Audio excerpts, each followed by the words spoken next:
terpercaya.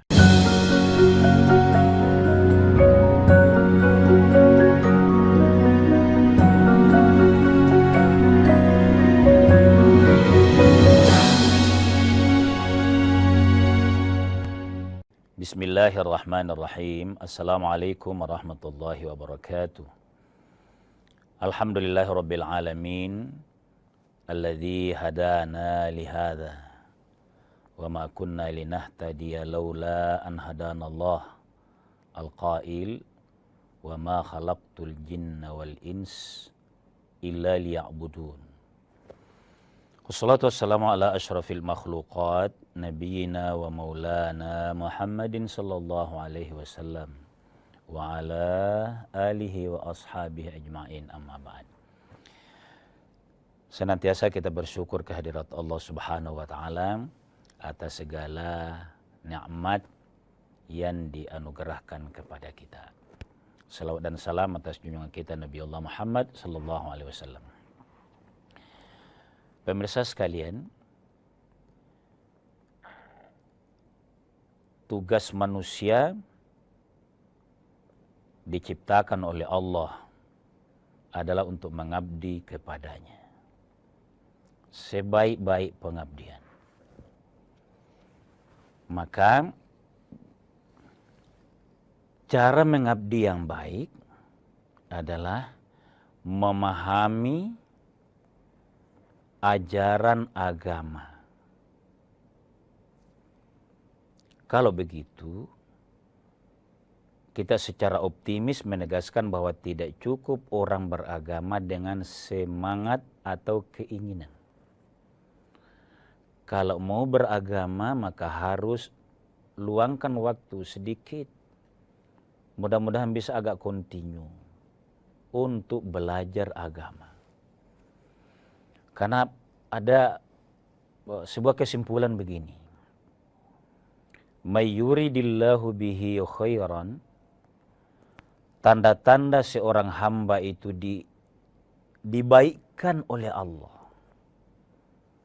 maka yufaqihu fid dini, dia akan diberikan faham agama. Langsungkah? Tidak. Harus ada dalam hati. Lalu ada waktu yang kita atur belajar agama. Kalau awalnya profesi kita itu sudah diskedulkan sedemikian rupa, jam sekian terima, jam sekian istirahat, selanjutnya pelayanan, ternyata tidak ada di situ untuk belajar sedikit agama, bolehlah sebagai orang beriman bisa direvisi sedikit itu. Kalau boleh jangan diinkludkan. Seakan-akan mau belajar agama sambil kerjanya itu. Luangkanlah sedikit. Kira-kira begitu. Karena itu tadi, agama kalau bisa dijalankan dengan baik itu hanya karena belajar. Nah, mukadimah ini pemirsa sekalian terkait dengan hal yang sangat mafhum bagi kita, tapi bagus disegarkan, yakni keutamaan sholat sunat. Kalau di situ tidak ada masalah. Keutamaan sholat sunat ya utama, tapi kita mau kasih keterangan di rumah. Lebih utamakah di rumah? Benar. Jadi hukum sholat itu kan tingkatannya dua. Sama-sama ada pahala. Sholatul maktubah, sholat wajib itu sebaiknya berjamaah di masjid. Minimal musola. Tapi kalau sholat sunat, maka bimbingan agama atau teks-teks hadis Nabi itu di rumah. Nah, pemirsa sekalian, berkenaan dengan itu izin saya bacakan dalilnya begini. Shallu fi buyutikum, salatlah kalian di rumah kalian. Wala taj'alu kuburan, jangan jadikan rumah itu yang kamu setengah mati, cari perumahan, akhirnya dapat, tapi tidak disyukuri dengan sholat yang kontinu. Apa tujuannya?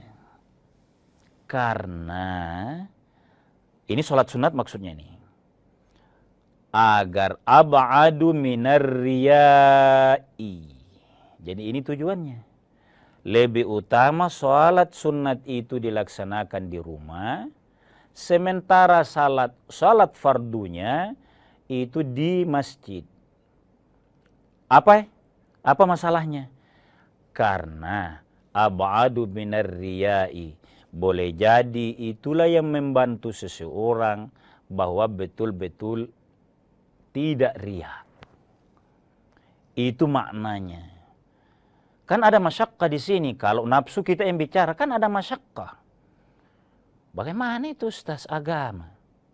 Salat saja sudah dipilah. Salat wajibnya sebaiknya di masjid. Salat sunnatnya di rumah. Kan ada kesulitan di sini. Tidak dapat. Berarti harus hanya orang yang dekat. Boleh jadi.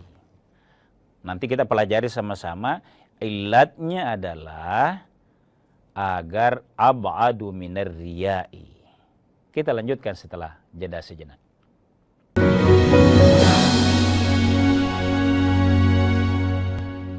Saat menangkap, mengumpulkan, dan mengolah peristiwa, secara paksa oleh penyidik, kami kerahkan upaya terbaik. Ketika menyampaikan berita serta informasi, kami tak sekadar menyapa. Ada referensi, aspirasi, juga inspirasi yang menjadi misi. Sapa Indonesia di Kompas TV. Independen, terpercaya.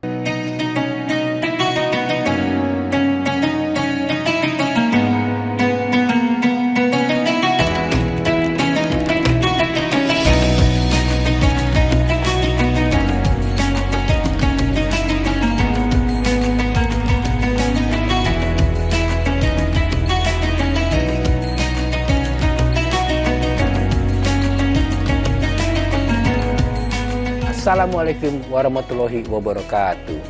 Setelah menjalankan ibadah puasa selama bulan Ramadan, kita sambut hari yang suci dengan penuh kebahagiaan. Mari rayakan kebersamaan di hati. Eratkan silaturahmi di hari yang fitri. Selamat Idul Fitri 1445 Hijriah. Minal aizin wal faizin. Mohon maaf lahir dan batin. Wassalamualaikum warahmatullahi wabarakatuh. Informasi terkini dari segala lini Pan Berita Utama akan menyajikan sejumlah informasi menarik yang paling mengundang atensi. Kami kompilasi berita pilihan yang sudah kami siapkan untuk Anda dan jadikan referensi utama untuk Anda. kan Anda tetap bersama kami. Terima kasih. Sampai jumpa. Berita utama ikuti pada jam-jam berikut. Live di Kompas TV.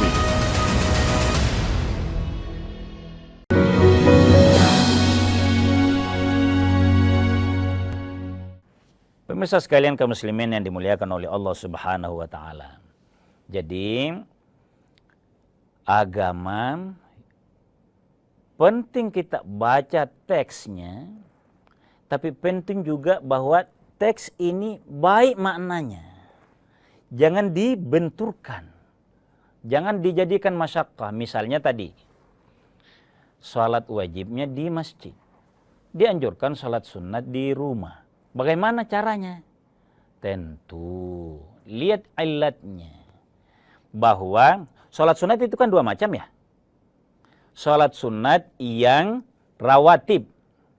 Ada sholat sunat lain misalnya tahajud, duha. Kalau ini otomatis bisa dengan mudah di rumah.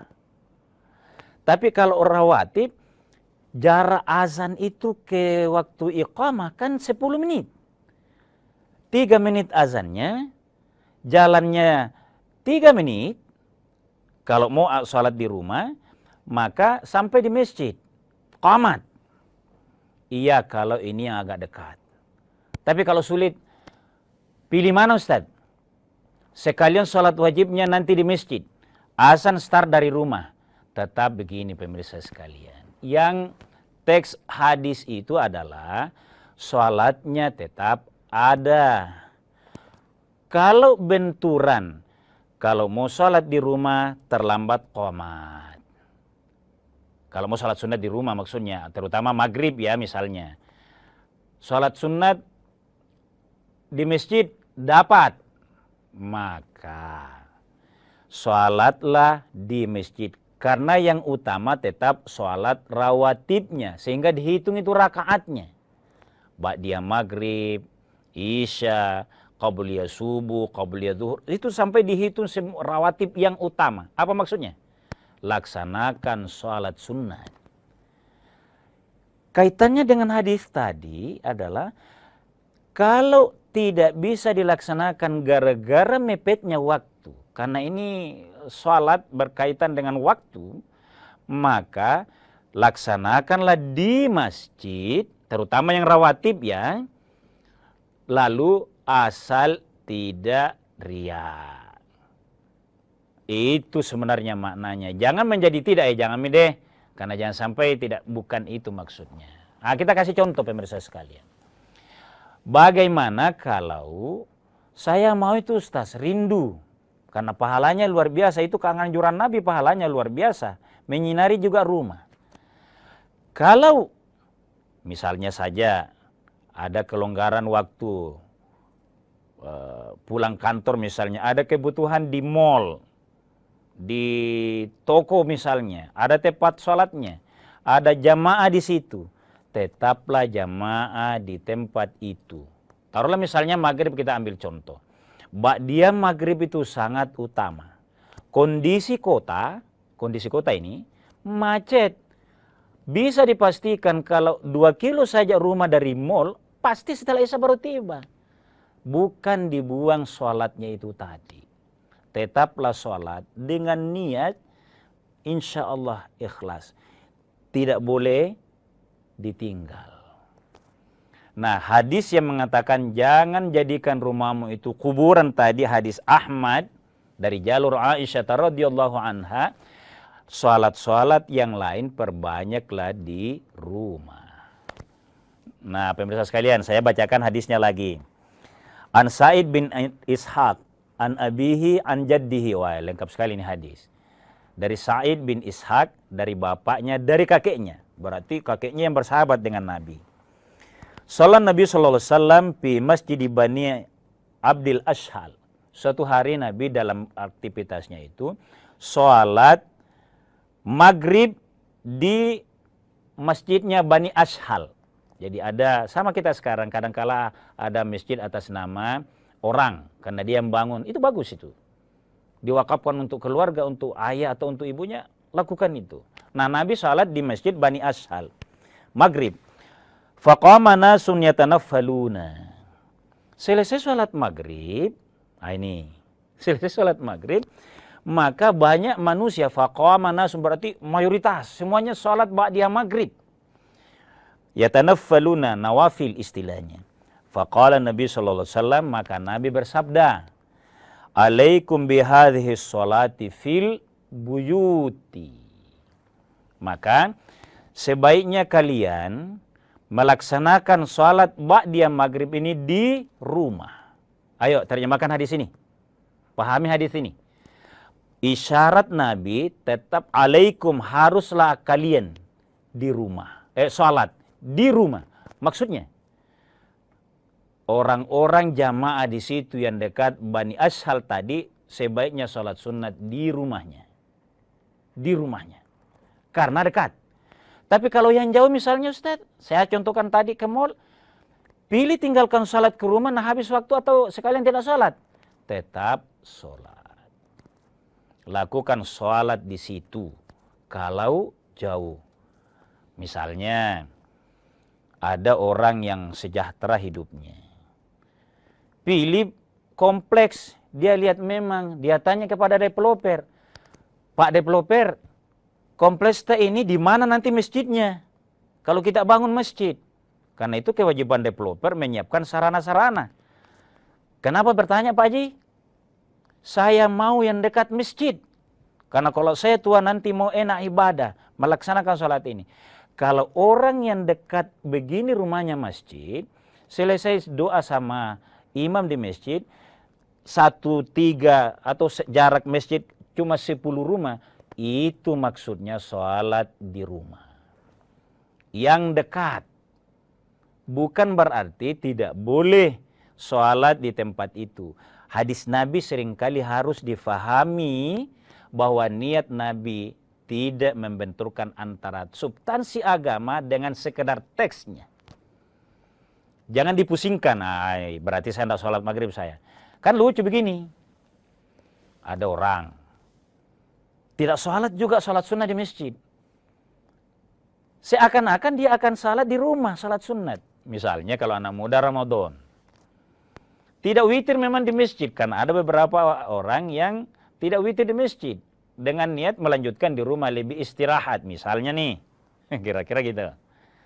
Tapi tidak sholat juga, oh bukan begitu.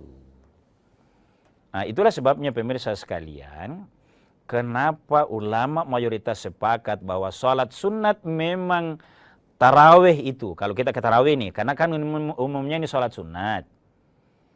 Tarawih itu lebih banyak diamalkan di masjid karena memang faktanya berat sekali ini sholat sunnah. Jadi ada maknanya itu. Kalau kemudian teks Nabi mengatakan sholat sunat afdal di rumah, kenapa paling tarawih baik di Makkah maupun di tempat lain mayoritas di masjid? Karena faktanya umat Islam ini belum stabil seperti imannya para ulama, ulama khas, terjaga sholatnya secara baik kalau di luar masjid, berjamaahlah di masjid. Itu posisinya pemirsa sekalian. Jadi sehingga dilaksanakan di masjid. Nah kaitannya juga dengan sholat yang susah bagi kita kalau harus cepat pulang jauh mengakibatkan lepas, sholatlah rawatib di masjid. Kita lanjutkan setelah jeda sejenak.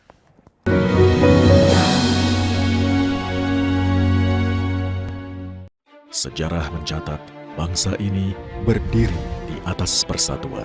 Maka kita pun paham perbedaan takkan mampu membuat bangsa ini tercerai-berai. 13 tahun kami semakin yakin. Dengan independensi, kami akan terus dipercaya sebagai referensi yang mampu melintasi keragaman, mempererat kebersamaan, menjaga Indonesia bersatu. Peristiwa demi peristiwa selalu terjadi dan terus berkembang sepanjang hari. Saat Anda membutuhkan informasi dengan perkembangan berita mutakhir, jadikan kami mata dan telinga Anda untuk berbagai aktualita terkini.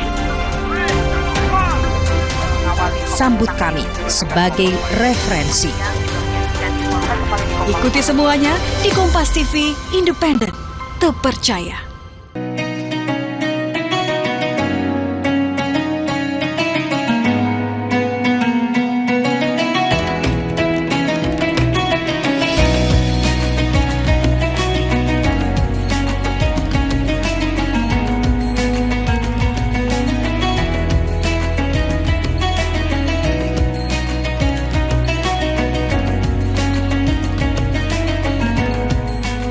Assalamualaikum warahmatullahi wabarakatuh.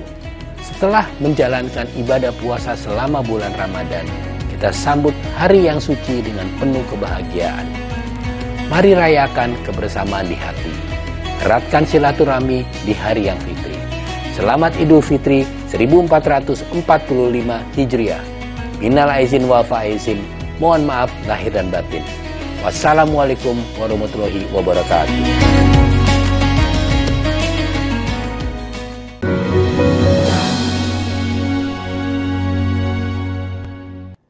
Pemirsa sekalian kaum muslimin yang dimuliakan oleh Allah Subhanahu wa taala, jadi salat ini kan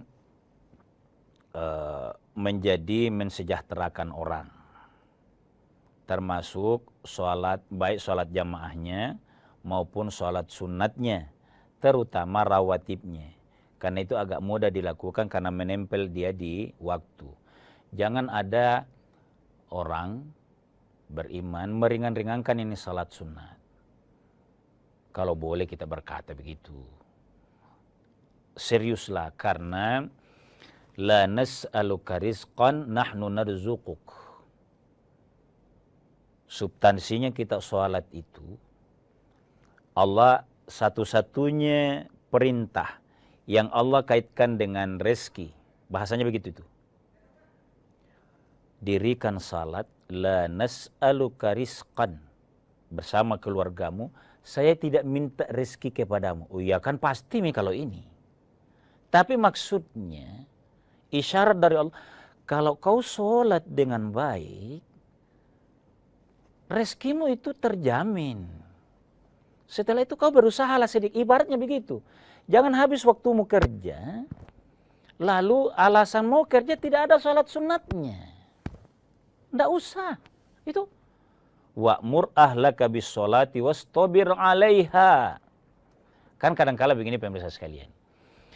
Kita memperbanyak semangat kerja, waktu kerja, karena kan demi rezeki keluarga. Oh Allah kasih garisan ini. Perintahkan keluargamu sholat, wastabir 'alaiha, sabarlah, sholatlah yang baik-baik. La nas'aluka rizqan. Sesungguhnya saya tidak minta rezeki kepada. Itu maknanya kalau kau sholat, Allah yang tahu itu urusanmu. Nah, kalau tema kita pagi hari ini keutamaan sholat sunat di rumah, maka kita atur sholat sunnah di rumah. Terutama misalnya pastilah tahajud. Tahajud di rumah. Kemudian berikutnya witir. Ada lagi duha. Itu semua aman di rumah. Kalau rawatib tadi memang ada perlu kesungguhan. Intinya laksanakan sholat rawatib itu, yang sunnah itu, kalau dekat rumah dengan masjid ada waktu lakukan di masjid, di rumah baru jamaah di masjid, tapi kalau tidak lakukanlah di sana. Yang penting duha, witir dan tahajudnya sudah sering di rumah dan sudah berfungsi rumah. La taj'alu kuburan, tidak dijadikan sebagai tempat kuburan. Nah, teknisnya begini pemirsa.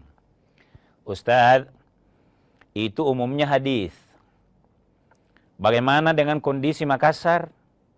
Kantor jaraknya 2 kilo. Masuknya jam 7.30. Anak-anak sudah keluar untuk pergi sekolah jam 6. Macet. Kalau saya keluar, misalnya ada yang bilang, kalau kita keluar dari rumah 6:30, sudah itu.